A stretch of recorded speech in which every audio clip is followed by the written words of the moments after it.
कोट्यवधींच्या हप्तेबाजीमुळे फेरीवाल्यांवर कारवाई शून्य, आमदार संजय केळकर यांचा आरोप. शहरातील अनेक गृहसंकुले अनधिकृत फेरीवाल्यांमुळे कोंडीत अडकली असून त्यांची सुरक्षा धोक्यात आली आहे. या व्यवसायात कोट्यवधींची हप्तेबाजी होत असल्यानं या फेरीवाल्यांवर कठोर आणि ठोस कारवाई होत नसल्याचा आरोप आमदार संजय केळकर यांनी केलाय. या प्रकरणी संबंधित पोलीस आणि पालिका अधिकाऱ्यांना स्पष्ट सूचना दिल्याची माहितीही त्यांनी दिली आहे. कोपट येथील भाजपच्या कार्यालयात आयोजित जनसेवकाचा जनसंवाद या कार्यक्रमात लोकउपवन आणि प्रताप सिनेमा परिसरातील गृहसंकुलांमधील रहिवासी उपस्थित होते. लोकउपवन गृहसंकुलातील सुमारे 500 रहिवाशांनी सह्याद्री फेरीवाल्यांच्या जाचाबद्दल निवेदन दिलं. गृहसंकुलांच्या प्रवेशद्वारासमोरच फेरीवाल्यांनी गरडा घातल्यानं रहिवाशांना बाहेर पडणं मुश्किल झाल्याचं रहिवाशांनी निदर्शनास आणून दिलं. दुसरीकडे प्रताप सिनेमा परिसरातील 5 सोसायट्यांसाठी असलेला खाजगी रस्ता देखील अनधिकृत फेरीवाल्यांनी ग्रस्त झालाय. याबाबत माध्यमांशी बोलताना केळकर यांनी अनधिकृत फेरीवाल्यांच्या बाबत व्यवसायात कोट्यवधींची हप्तेबाजी होत असल्यानं इतर शहरातील फेरीवालेही ठाण्यात बेकायदेशीरपणे व्यवसाय करत आहेत आणि संबंधित प्रशासनाकडूनही ठोस कारवाई होत नसल्याचं सांगितलं.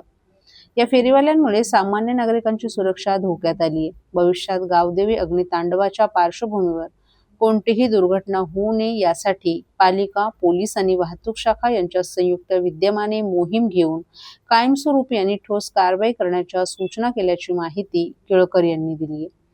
तसंच रेल्वेच्या विकास कामांसाठी रेल्वेलगतची बांधचाल पाडण्यात येणार आहे. त्यामुळे 50 कुटुंब बाधित होणार आहेत. या कुटुंबियांच्या पुनर्वसनासाठी पुढील आठवड्यात महापालिका, रेल्वे प्रशासन आणि रहिवाशांची संयुक्त बैठक घेऊन ठोस नियोजन करण्यात येणार असल्याचंही आमदार संजय केळकर यांनी सांगितलं. या कार्यक्रमात मुफतलाल कंपनीचे कामगारही उपस्थित होते. नागरिक आले होते. त्याच्यातले एक 2-3 महत्त्वाचे विषय की जे सातत्याने अनेक ठिकाणी अनेक लोकांना भेडसावत असतात. त्याच्यातला महत्त्वाचा माझ्याकडे 500 लोकांच्या सहीने या ठिकाणी लोकउपवन म्हणून सोसायटी आहे.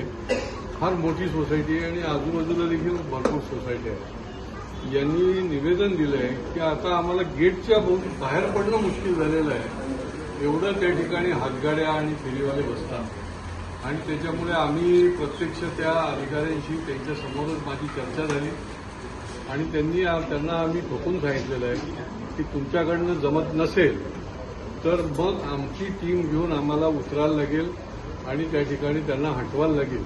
कारण की सामान्य नागरिकांची सुरक्षा, सुविधा ही आमच्या दृष्टीने अत्यंत महत्त्वाची आहे. या ठिकाणी याच्यामध्ये अनेक माफिया आहेत, अनेक हप्तेबाजी आहे.